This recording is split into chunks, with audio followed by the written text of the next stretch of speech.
Victor Curiel, bonsoir. Vous êtes un des responsables et un des organisateurs de ce voyage important de délégation donc de parlementaires français de haut rang en Israël. Je vous ai vu à l'œuvre coordonner, vérifier. Quel était le but au départ de cette visite? Bonsoir d'abord à vous tous et merci de me donner la parole. Le but de ce voyage, c'était tout d'abord de faire connaître à des parlementaires importants de notre Assemblée nationale les réalités politiques, sociales, économiques de l'État d'Israël. Vous savez, en France, on a malheureusement, et notamment nos parlementaires, une image, je dirais, égale à la politique qui a été menée jusqu'à présent. C'est-à-dire que les parlementaires considéraient qu'Israël, c'était ce qu'on disait, ce que disaient les ministres des Affaires étrangères, l'ancien président de la République. Ils y étaient complètement indifférents. Et donc, ce que nous souhaitions, c'était de leur faire voir les réalités ici. Et je pense que, effectivement, ça porte ses fruits parce que on avait l'impression qu'ils avaient la trouille de venir ici. Ils pensaient qu'en arrivant, ils verraient des balles, alors qu'ils ont vu un pays complètement serein.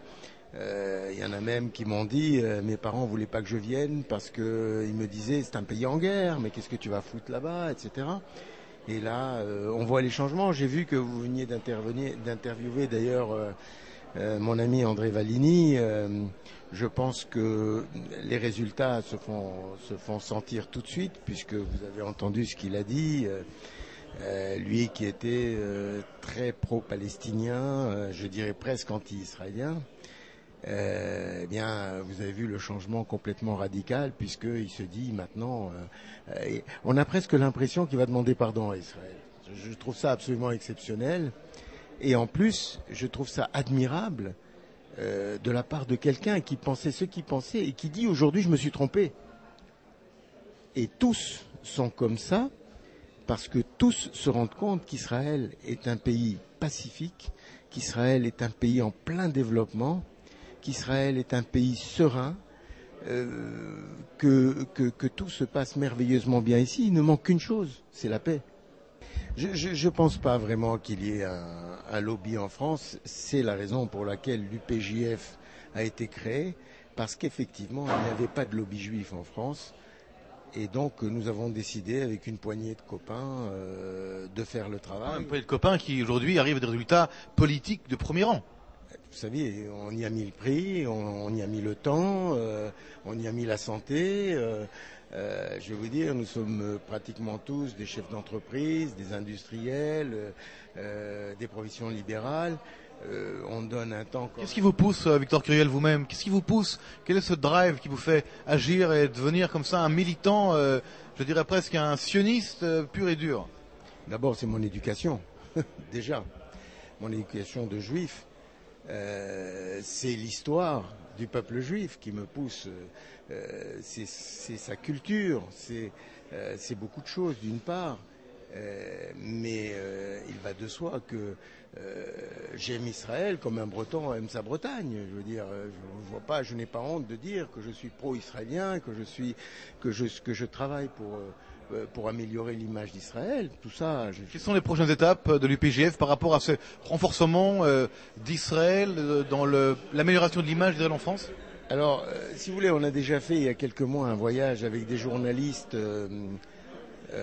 qui étaient, je dirais, pro-palestiniens, mais indépendamment de leur volonté. Ils ont seulement répété ce qu'on leur disait. Et ça s'est magnifiquement bien passé, si vous voulez. Aujourd'hui, je dois dire qu'après ce voyage qu'on a effectué au mois de février, les choses se sont complètement calmées. On n'entend plus des choses comme, par exemple, 4 Palestiniens ont été tués, ce qui donne l'impression qu'on a tué des civils. Non, c'est pas des civils. Pourquoi on ne dit pas des terroristes? Pourquoi on ne dit pas des activistes, puisqu'on on dit en Europe les activistes? Non, on dit simplement 4 Palestiniens. Ça, c'est de la désinformation. Et aujourd'hui, si vous voulez, ce que nous avons fait avec ces journalistes, par exemple, c'est leur montrer la vérité des choses. Et ce que je peux vous dire, c'est que l'une des rédactrices en chef d'une très grande radio française me disait lors d'un dîner après le voyage, moi je vais dire en 2 mots ce qu'a été mon voyage pour moi. Je suis parti philosémite, je suis revenu sioniste.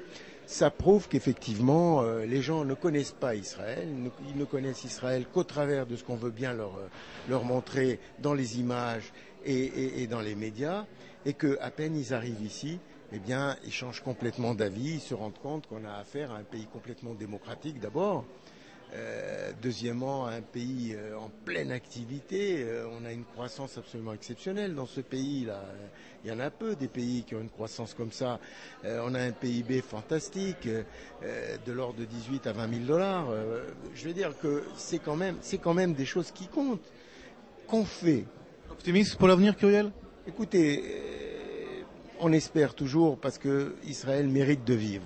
Israël mérite de vivre. On lui en veut. Je ne veux pas parler, je ne vais pas encore faire des discours sur l'Iran, sur ce qu'on veut, c'est vivre en paix. Mais en même temps, ce qui est important, c'est que nous donnions aussi la possibilité aux Palestiniens de nous laisser vivre en paix. Et pour ça, il faut qu'ils aient un gouvernement fort. Il faut qu'ils aient des structures qui ont été complètement déchirées par Yasser Arafat, malheureusement. Il faut qu'il y ait des interlocuteurs. On n'a pas d'interlocuteurs puisqu'il y a une... Allez-vous par exemple préparer peut-être un voyage de vos cadres à vous chez les Palestiniens?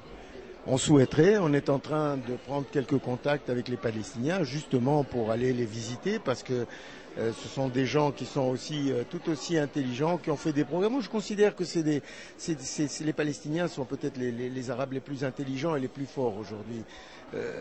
Dans le malheur, vous savez, c'est comme ça qu'on grandit. Hein, et je crois qu'effectivement, on serait très très très heureux de pouvoir faire un voyage et rencontrer des Palestiniens de façon aussi à comprendre beaucoup mieux leurs problèmes qu'on connaît de toute façon, mais leur expliquer aussi la position des gens en Europe.